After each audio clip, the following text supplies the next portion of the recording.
நீங்கள் சம்பாதிக்கிறத நீங்கள் சேவ் பண்ணுங்கள். ஏன்னா இந்த மாதிரி ஆள் இன்றைக்கி ஒரு மாதிரி பேசுவான், நாளைக்கு ஒரு மாதிரி பேசுவான், என்றைக்கு விட்டுட்டு போவானோ தெரியாது.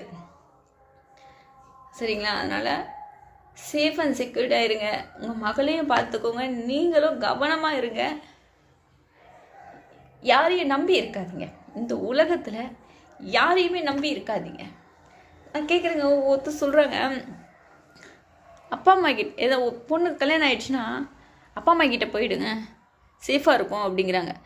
என்ன சேஃபாக இருக்கும்? அப்பா அம்மா கிட்டே போய்ட்டா நான் கேட்குறேன், என்ன சேஃபாக இருக்கும்?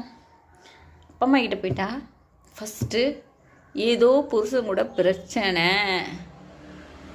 வாழா வெட்டியாக வந்துட்டா, நம்ம சும்மா ஏதாவது பேசினா கூட இப்படி தான் அங்கேயும் பேசியிருப்பா, அதான் துரத்தி விட்டுட்டான் அப்படி. இந்த பொண்ணு என்ன பாவம் பண்ணுச்சோ தெரியல, தகப்பன் இல்லாமல் வளருது அப்படின்வாங்க.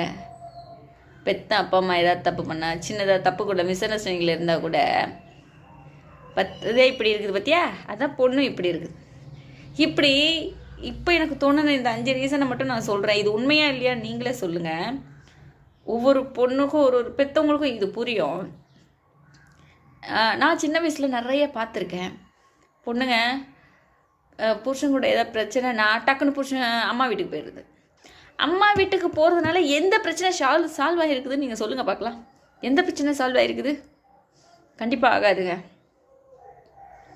எந்த பிரச்சனையும் சால்வ் ஆகாது, அப்படியே தான் இருக்கும். உங்களுக்கு தான் அது இன்னும் ப்ரெஷர் ஏறும். வருவானா, கூப்பிடுவானா, இதை வாங்கி வச்சுருப்பானா, இல்லை அதை விற்றுருப்பானா, நம்ம ஆள் இல்லையே, இப்படி தான் ப்ரெஷர் ஓடுமா ஒழிய. ஆனால் அவன் ஃப்ரீயாக தான் இருப்பான். அவனுக்கு என்ன வேணுமோ வாங்கிக்குவான், அவனுக்கு என்ன வேணுமோ பண்ணுவான். அவன் எப்படி அவன் லைஃப் இருக்கணும்னு நினைக்கிறானோ அவன் அதில் ஃப்ரீயாக தான் இருப்பான். நீங்கள் ஸ்ட்ரகிள் ஆகி தான் போவீங்க. உங்களுக்கு அது தோணா திருப்பியும் சரி சமாதானம் ஆகிட்டு வர வாய்ப்பு இருக்குது. அப்படி இல்லைன்னா யாரையாவது வச்சு பேசி திருப்பியும் சேர்த்து விடுவாங்க. இதில் என்ன ஆகுதுன்னா குழந்தைங்களோட படிப்பு கெடுது. ஸோ தயவு செஞ்சு அந்த தப்பை பண்ணாதீங்க. அம்மா வீடு பக்கத்தில் இருந்துச்சுன்னா ஓரளவுக்கு சப்போர்ட்டிவாக இருக்கிற மாதிரி இருக்குதுன்னா ஓகே. இன்கேஸ் ஒரு ஊரை தாண்டி இருக்குது, ஒரு பஸ் ஏறி போகிற மாதிரி இருக்குது, அது கிட்டையோ தொலைவோ அப்படி இருக்குதுன்னா 4 நாள் படிப்பு இதனால் வேஸ்ட்டாக போகுது, 4 நாளில் ஒரு வாரம் படிப்பு வேஸ்ட்டாக போகுதுன்னா யாருக்குங்க கஷ்டம்? சரி, இந்த வருஷம் இல்லை அடுத்த வருஷம் படிப்பு சரி பண்ணிங்கன்னா அந்த குழந்தைக்கு அதே ஆட்டிடியூட் விடும். நம்ம திருப்பி ஊருக்கு போகலாமா அப்படின்னு கேட்டு. தயவு செஞ்சு இதை தப்பு பண்ணாதீங்க. இருக்கிற இடத்துல இருங்க. சரியா? நானும் முயற்சி செய்கிறேன், முயற்சி செஞ்சுக்கிட்டு தான் இருக்கேன். நீங்களும்